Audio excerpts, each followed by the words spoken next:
இட்லி தோசை செய்யும் போதெல்லாம் எப்போவுமே ஒரே மாதிரி சட்னியை வச்சு கொடுக்காம இந்த மாதிரி குருமா வச்சு கொடுத்தீங்கன்னா ரொம்பவே விரும்பி சாப்பிடுவாங்க.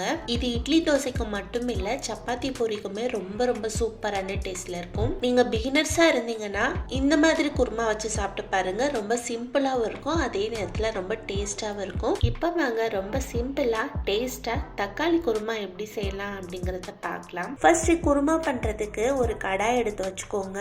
அதுல ஒரு 2 ஸ்பூன் அளவுக்கு நம்ம எண்ணெய் சேர்த்துக்கலாம். எண்ணெய் நல்லா காஞ்சதும் இதுல ஒரு 1/4 ஸ்பூன் அளவுக்கு சோம்பு சேர்த்துக்கிறேன். அடுத்ததா ஒரு பெரிய சைஸ் அளவு பெரிய வெங்காயமா எடுத்து நல்லா பொடிசா கட் பண்ணி வச்சிருக்கேன். அதை இதுல போட்டு அது கூட சேர்த்து நல்லா வதக்கி விட்டுக்கலாம். நம்ம போட்ட வெங்காயத்தோட பச்சை வாசனை எல்லாம் போயிட்டு நல்ல ஒரு கண்ணாடி பதத்துக்கு வரணும். அது வரைக்கும் இதை நம்ம நல்லா வதக்கி விடணும். இப்ப பாருங்க, ஒரு 2 to 3 நிமிஷத்துக்கிட்ட ஆயிடுச்சு. வெங்காயம் நல்லா வதங்கி நல்ல ஒரு கண்ணாடி பதத்துக்கு வந்துருச்சு. இந்த டைம்ல இதுல ஒரு ஸ்பூன் அளவுக்கு ஃப்ரெஷ்ஷா அரைச்ச இஞ்சி பூண்டு விழுது எடுத்து வச்சிருக்கேன். அதை இதுல போட்டு இஞ்சி பூண்டோட பச்சை வாசனை போற வரைக்கும் நல்லா வதக்கி விடுங்க. பச்சை வாசனை மட்டும் இல்ல, இஞ்சி பூண்டு நல்லா வதங்கி அதுல இருந்து எண்ணெயும் நல்லா பிரிஞ்சு வரணும். பாருங்க, இந்த அளவுக்கு இது நல்லா வதக்கி விட்ட பிறகு இதுல பெரிய சைஸ் அளவுல தக்காளி பழமா எடுத்து கட் பண்ணி வச்சிருக்கேன். அதை இதுல சேர்த்துக்கலாம். இந்த குருமாவுக்கு தக்காளி பழம் கொஞ்சம் நல்லா பழுத்த பழமா போடணும், அப்பதான் நல்லா இருக்கும். அடுத்ததா அது கூடவே இது வதங்குறதுக்கு தேவையான அளவு உப்பும் போட்டு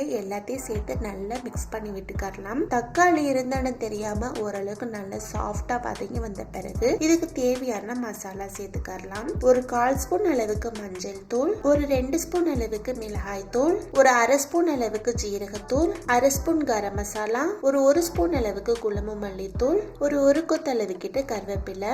இது எல்லாத்தையும் போட்டு அந்த வெங்காய தக்காளி கூட நல்லா மிக்ஸ் ஆகிற மாதிரி கிளறி விட்டுக்கலாம். மசாலா போட்டு மிக்ஸ் பண்ணி விடும்போது எப்பவுமே அடுப்பை நல்ல மீடியம் ஃப்ளேம்ல வச்சிடணும். இந்த அளவுக்கு இதை நல்லா மிக்ஸ் பண்ணி விட்ட பிறகு இதுல ஒரு 1/2 கிளாஸ் அளவுக்கு மட்டும் தண்ணி எடுத்து வச்சிருக்கேன். அதை எடுத்து இதுல ஊத்தி எல்லாத்தையும் சேர்த்து நல்லா மிக்ஸ் பண்ணி விட்டுக்கோங்க. பாருங்க, சூப்பரா இதெல்லாம் சேர்ந்து நல்லா மிக்ஸ் ஆகி வந்துருச்சு. இந்த டைம்ல இதை மூடி வச்சிடலாம். மசாலாவோட பச்சை வாசனை எல்லாம் போயிட்டு இதுல இருந்து எண்ணெய் நல்லா பிரிஞ்சு வரட்டும். இது வதங்கிட்டு இருக்கிற டைம்ல இதுக்கு தேவையான தேங்காய் பேஸ்ட் நம்ம அரைச்சிடலாம். அதுக்கு ஒரு மிக்ஸி ஜார் எடுத்து வச்சுக்கோங்க. அதுல ஒரு 2 சில் அளவுக்கு தேங்காய் எடுத்து பொடிசா கட் பண்ணி வச்சிருக்கேன். அதை இதுல சேர்த்துக்கலாம். அடுத்ததா இதுல வாசனை நல்லா கொடுக்கணும் அப்படிங்கிறதுக்காக ஒரு 1/2 ஸ்பூன் அளவுக்கு சோம்பு, ஒரு பிரிஞ்சி இலை, 2 ஏலக்காய், 2 கிராம்பு, 2 சின்ன சைஸ் அளவு பட்டை, இது எல்லாத்தையுமே இதுல சேர்த்துக்கலாம். அடுத்ததா ஒரு 2 ஸ்பூன் அளவுக்கு கடலை மாவு எடுத்து வச்சிருக்கேன். கடலை மாவு இல்லாதவங்க பொட்டுக்கடலை சேர்த்துக்கோங்க. அடுத்ததா காரத்துக்காண்டி ஒரு 3 கிட்ட பச்சை மிளகாய் எடுத்து வச்சிருக்கேன். அதை எடுத்து இதுல போட்டு எல்லாத்தையும் சேர்த்து நல்ல பேஸ்ட் பதத்துக்கு அரைச்சி எடுத்துட்டு வந்துடலாம்.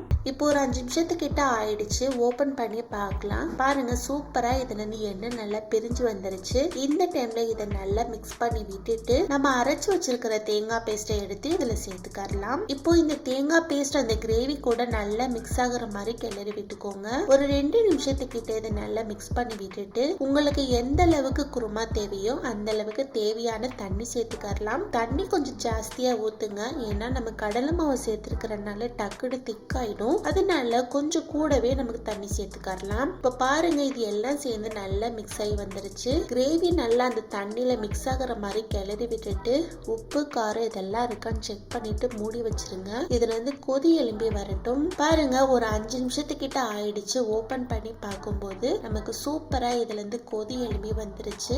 சூப்பரான டேஸ்ட்ல இருக்கும் இந்த தக்காளி குருமா. இந்த அளவுக்கு இது நல்லா கொதிச்சு வந்த பிறகு நல்லா மிக்ஸ் பண்ணி விட்டுட்டு கொஞ்சமா கொத்தமல்லி இலை தூவி அதையும் சேர்த்து நல்லா கிளறி விட்டுட்டு கேஸ் ஆஃப் பண்ணிட்டு சுட சுட இட்லி, தோசை, சப்பாத்தி, பூரி இதுக்கெல்லாம் சர்வ் பண்ணீங்கன்னா செம்ம டேஸ்டா இருக்கும். கண்டிப்பா ட்ரை பண்ணி பாருங்க. ட்ரை பண்ணி பார்த்துட்டு எப்படி இருந்தது அப்படிங்கறது கமெண்ட் பாக்ஸ்ல கமெண்ட் பண்ணுங்க.